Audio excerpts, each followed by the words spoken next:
Tagar Institute, Jurnalisme dan Riset.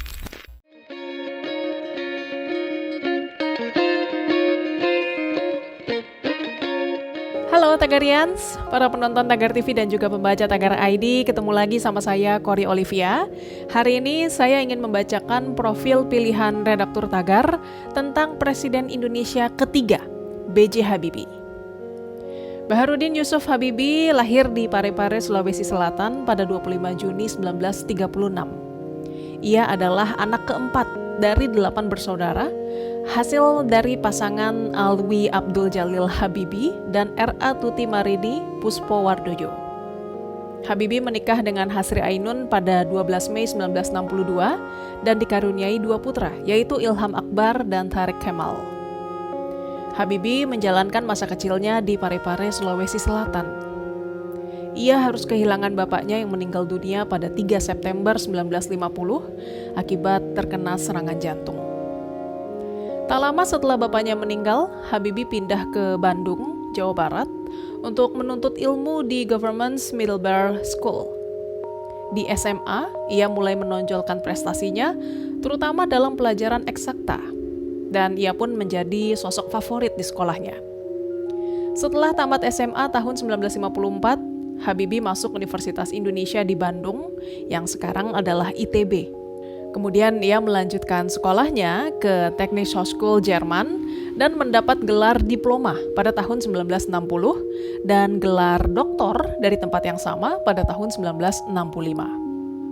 Di tahun 1967, Habibie menjadi profesor kehormatan atau guru besar di Institut Teknologi Bandung.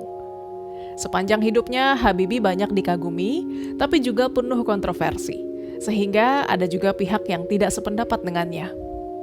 Setiap kali ia kembali dari Jerman, ia pasti selalu menjadi berita. Habibie hanya 1 tahun kuliah di ITB. Selebihnya ia berkuliah selama 10 tahun hingga meraih gelar doktor konstruksi pesawat terbang di Jerman. Lalu ia bekerja di industri pesawat terbang terkemuka Jerman sebelum memenuhi panggilan Presiden Soeharto untuk kembali ke Indonesia.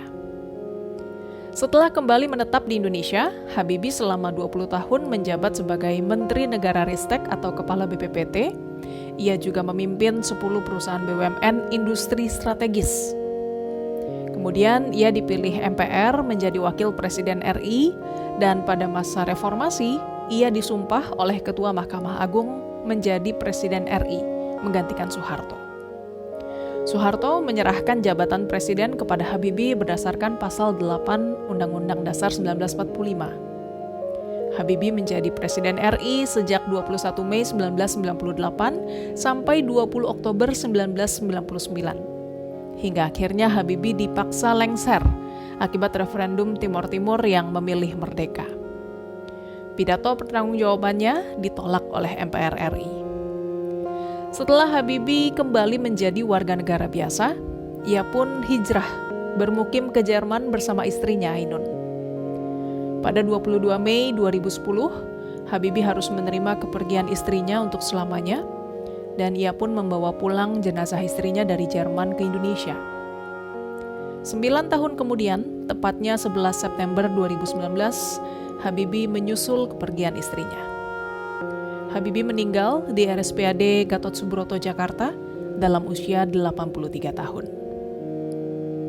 Tagarians, demikian profil pilihan redaktur Tagar hari ini tentang Presiden Indonesia ketiga B.J. Habibie. Subscribe YouTube channel Tagar TV dan klik loncengnya juga untuk mengikuti video menarik membahas topik terhangat hanya untuk Anda. Saya Kori Olivia, Tagar TV.